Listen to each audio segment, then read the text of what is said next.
তো হ্যালো বন্ধুরা, আজকে হঠাৎ করে মাথা ব্যথাটা একটু বাড়ছে। মাইগ্রেনের মাথা ব্যথা, তো এই মাইগ্রেনের মাথা ব্যথাটা কমার জন্য এখন আবার রং চা। তো দেখেন কিভাবে বানাই রং চা। সময় কম, শুরু করো।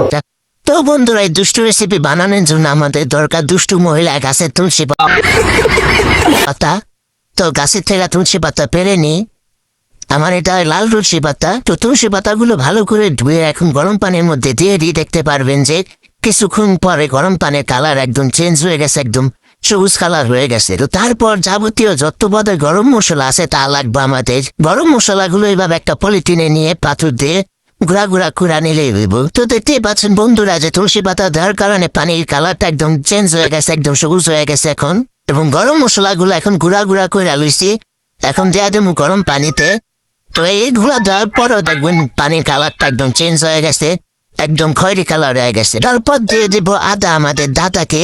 তো আদাগুলো প্রথমে এরকম পলিথিনে কুচি কুচি করে নিয়ে পাথর দিয়ে চেষ্টা গুড়া গুড়া করে নিতে হইব। দেখতেই পাচ্ছেন যে এই যে আমার আদা গুঁড়া করা শেষ। এখন এই গুঁড়া আদা দিয়ে দিন পানিতে। তারপর আরো কয়েক মিনিট 20-25 মিনিট ফুটাইলে হয়ে যাবে আমাদের রং চা। তো বন্ধুরা দেখতেই পাচ্ছেন যে দুষ্টু পানি বানাতে যে আমার শরীরের মধ্যে যে দুষ্টু পানি বাইরে গেছে, আমি অবস্থা পুরা টাইট হয়ে গেছে গরমে।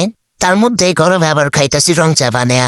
তো বুঝতেই পারছেন যে বন্ধুরা, এই গরমের মধ্যে আমার কি পরিমাণ মাথা ব্যথাটা বাঁচতে, যে গরমে চাটা খাইতে হইতেছে গরমের মধ্যে। এই দুষ্টু পানিটা খাইলে একদম মাথা ব্যথা একদম সাইরা যায়, মাথা ব্যথা কি নামটা থাকেই না। তো বন্ধুরা, এখন আমাদের আদা এবং দাদাকে দেওয়ার অনেক মিনিট পর আমরা দিয়ে দিব চা পাতা দেওয়ার পর হয়ে যাবে আমাদের দুষ্টু পানির রং চা। তো বন্ধুরা, এই গরমে সামান্য স্বস্তি দেওয়ার জন্য আমার রং চা একদম তৈরি, এই যে রেডি। আপনারা চাইলে খাইতে পারেন। এই চাটা খাইলে মাইগ্রেনের মাথা ব্যথা একদম কমে যাইব। চাটা অনেক মজাদার। তো বন্ধুরা, আজকের ভিডিও পর্যন্তই ছিল। যদি ভিডিওটি ভালো লেগে থাকে তাহলে লাইক, কমেন্ট এবং সাবস্ক্রাইব করতে ভুলবেন না। দেখা হবে নতুন কোনো ভিডিওতে।